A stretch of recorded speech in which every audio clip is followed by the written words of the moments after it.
the United States administration to adopt a new approach to make peace in Yemen happen. The government forces make sustainable gains in different war fronts.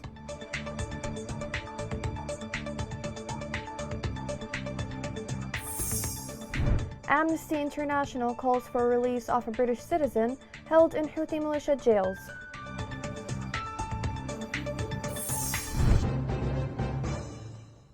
Welcome to Yemen Today TV. This is the English news with me, Shazad Al-Bey. The U.S. Central Command Chief Frank McKenzie said the reason for the continuation of war in Yemen for more than 7 years is Iran's support for the Houthi militia. He added that the Houthi latest terrorist attacks against the UAE can be taken that the rebels are using any arms within their hand carelessly. He accused Iran and the Houthi rebels of using humans in the war as lab rats to do their dirty work conducted through the Iranian agents. The United States should rethink its approach to Yemeni conflict if it intends to make peace a reality and bring an end to the biggest humanitarian crisis in recent times. This report has more details. New thinking is needed urgently to bring peace to Yemen. 7 years on, this sprawling and barely comprehensible war continues each day to degrade the country and take the lives of more and more of its civilian population. Over the years, various international envoys have shuttled between the parties involved, but without producing the results that Yemenis yearn for. A year ago, when President Biden entered the White House, there was a reason for hope. Ending the war in Yemen, he said, was one of his administration's top priorities. He appointed a special envoy and said the United States would no longer supply offensive weapons to the coalition and would support the Yemeni government to suppress the Houthi rebellion. 1 year later, when asked about the progress in Yemen, President Biden could find nothing more to say than,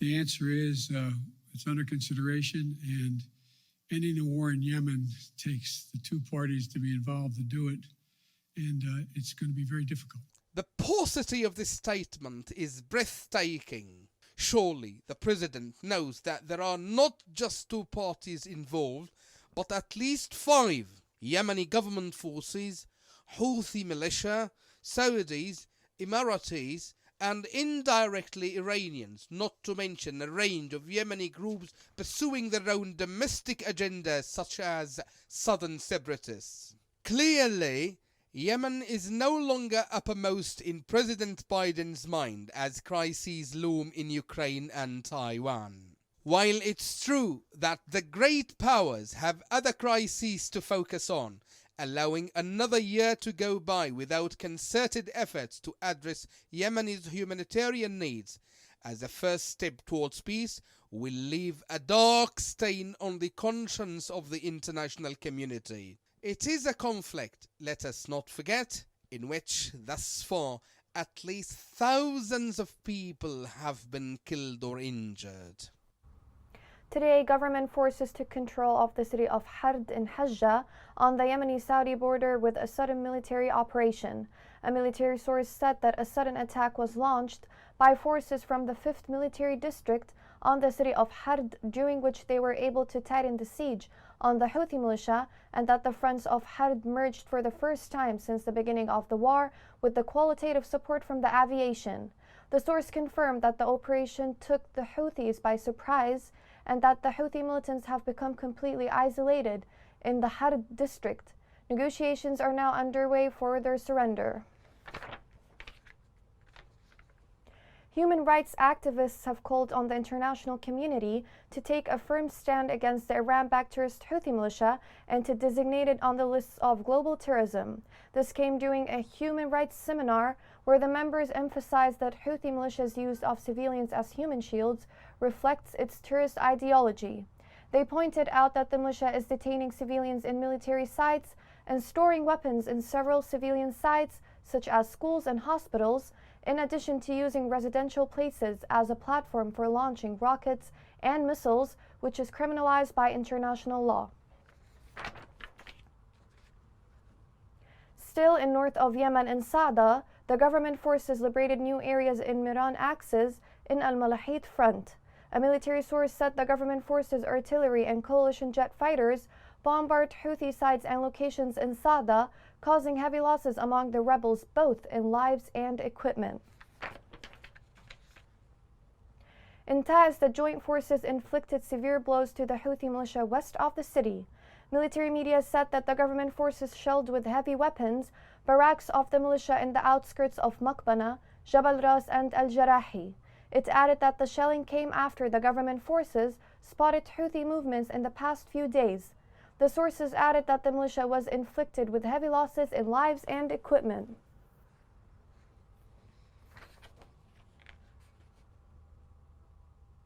The coalition carried out 16 targeting operations against the Houthis in Ma'rib and Hajjah within the past 24 hours.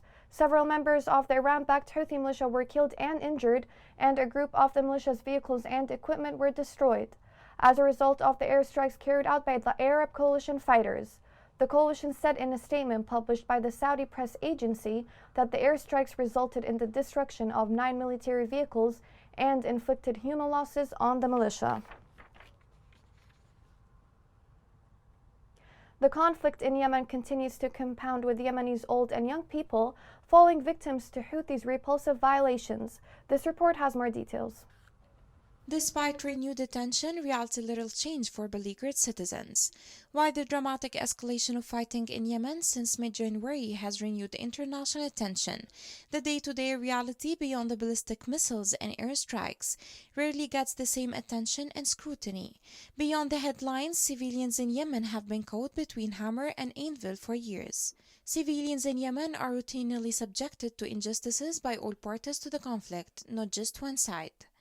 For instance, while the Saudi and UAE-led coalition is responsible for a naval and air blockade on Yemen and has a sordid record of unlawful attacks targeting civilians and civilian infrastructure in areas held by the Houthi armed group, Houthi forces have also been committing serious abuses. The Houthis' record of abuses and war crimes is long and growing, including holding people arbitrarily, forcibly disappearing them, and torture.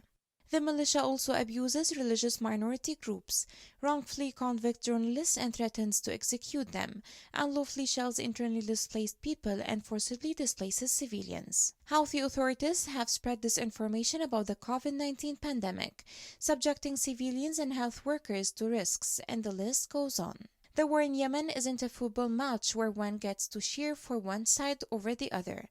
Behind the headlines about the escalation, there are human victims who have suffered these abuses long enough. There is no magic bullet for solving Yemen's problems, but there is no doubt that the path forward should include accountability and redress measures for all abuses, no matter whether they are committed by states, armed groups, or others. The family of a British man who was detained and tortured by the Houthi militia since 2017 accuses the UK government of apathy about his fate. Luke Simons, a 29-year-old man, was detained by the Houthi militia in southwest Yemen along with his Yemeni wife. They say his arm was broken during one interrogation to force a confession, and that his physical and mental health has deteriorated during isolated detention in the Yemeni capital, Sana'a. The Office of the United Nations Agency in Yemen launched an appeal on Twitter to raise $67 million as part of the regional migrant response plan in the Horn of Africa and Yemen, seeking to meet the humanitarian needs of migrants. This report has more details. The International Organization for Migration said that it needs nearly $67 million to provide the humanitarian needs of about 500,000 African migrants in Yemen. The UN office in Yemen launched a $67 million appeal to meet the humanitarian needs of migrants. The plan was launched in 2020 with the aim of providing urgent assistance to thousands of migrants stranded and trapped in the migration corridor known as the Eastern Route in the Horn of Africa and Yemen.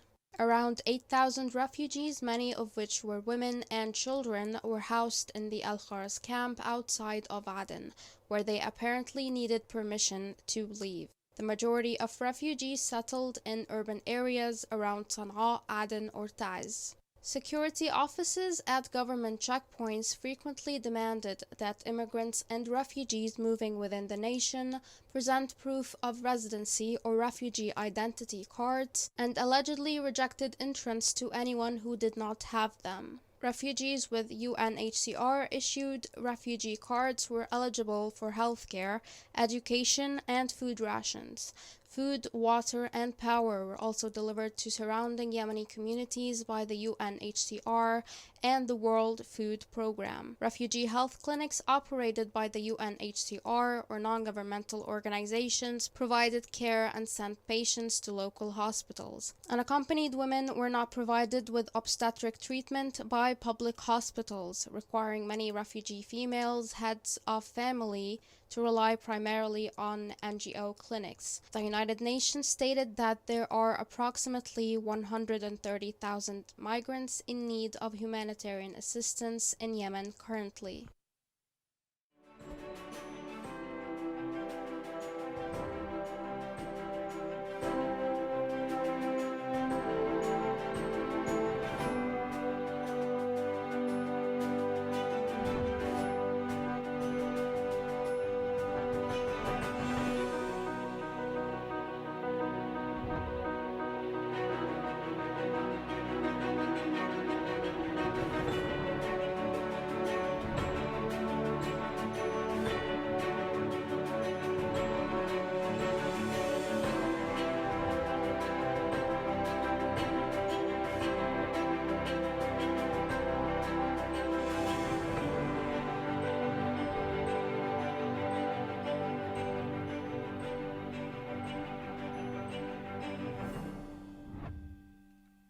Coming next.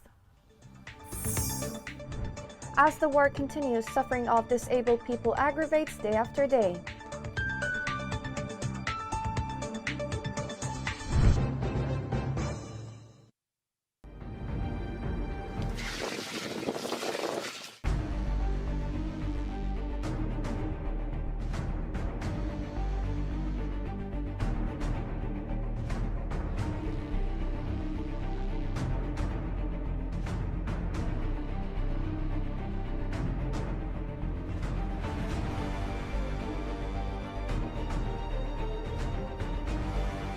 اضطرينا أن نغادر من ذي وزحنا.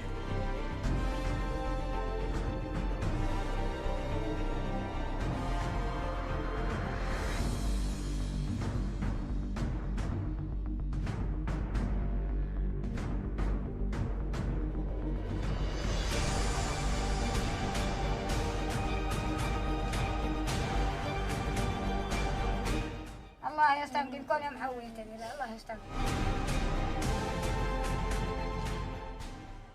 Welcome back. Millions of people with disabilities in Yemen have not only tolerated years of armed conflict, but are also among those most affected amid the world's worst humanitarian crisis. This report has more details.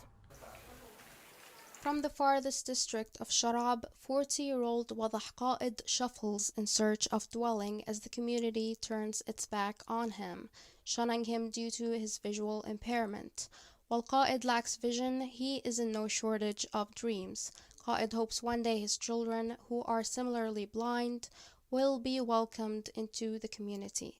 محمل حمل ثقيل يعني عاجز وعندي أطفال يعني عاجزين نفس المشكلة. The load I carry is heavy. I'm disabled, as are my children. I came from Sharab in search of educational facilities for my kids and a place to live, but the community remains hostile wherever we go. I just dream, no matter how far-fetched that dream is, that my kids can have a place to dwell, study, and be accepted as members in the society. That's all I hope for.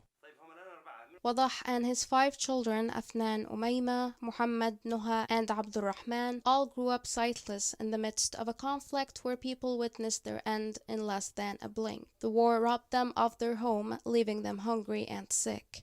The family spends its days within the walls of a small room allocated to them by a citizen who took them in as an act of compassion, recognizing that they can barely afford the clothes on their back. All we have are 3 threadbare blankets that time hasn't been overly kind to. I dream of a place to live, for me and my children. Somewhere they can integrate into society, receive a proper education, and be welcomed into their community. Wadah and his 5 children seek helping hands and a compassionate gaze to be cast upon them, to lift them from the rabble and welcome them into society, in honor of the Quran dwelling in the hearts of the children. Nida.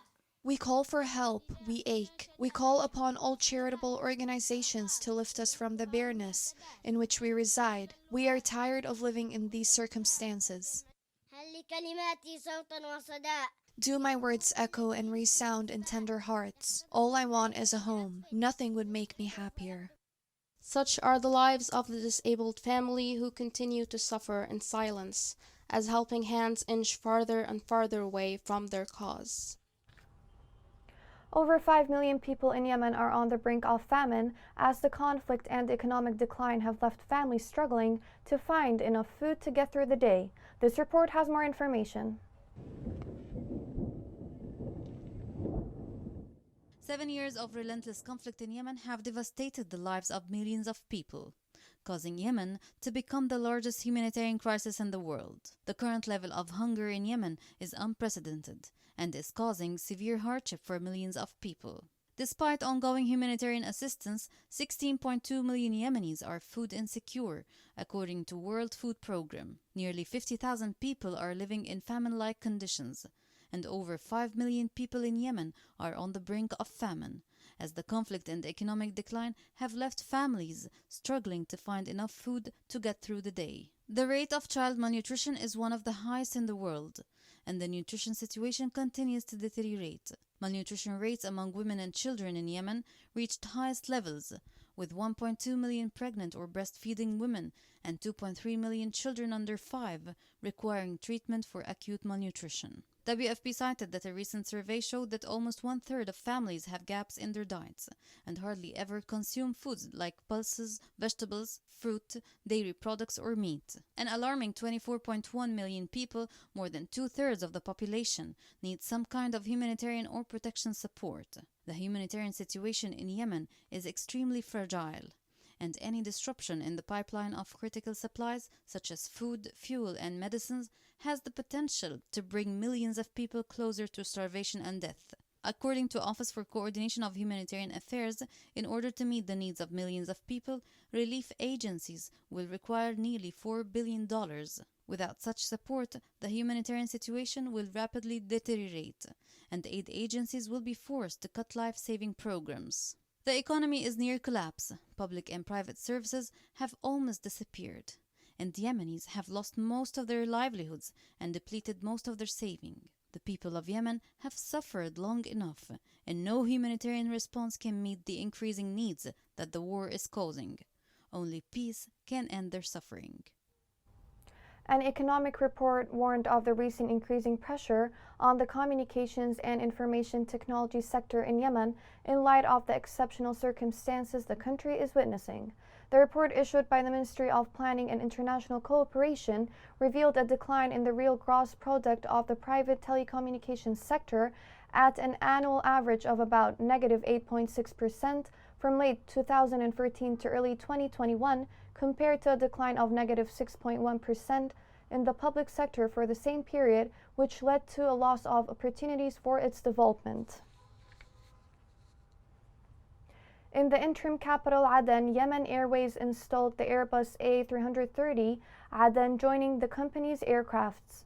At the inauguration ceremony, the chairman of the board of directors of Yemen Airways, Captain Ahmed Al Alwani, stated that the plane is the third purchase by the Yemeni company and the fifth within the development plan of the company's fleet, noting that it operates according to modern technical and digital systems that keep pace with economic air traffic and costs and accommodate 259 passengers. The National Committee Against Coronavirus recorded 18 new cases of the pandemic. Committee officials said 12 recovered cases were recorded and 4 deaths. With the current updates, the total confirmed cases are 11,149, including 2,026 deaths and 7,165 cases of recovery. Here's a reminder of the main headlines. the United States administration to adopt a new approach to make peace in Yemen happen. The government forces make sustainable gains in different war fronts.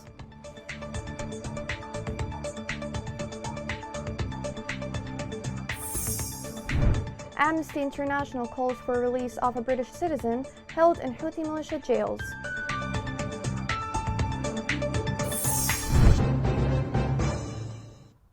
This is the end of the news. Thank you for watching.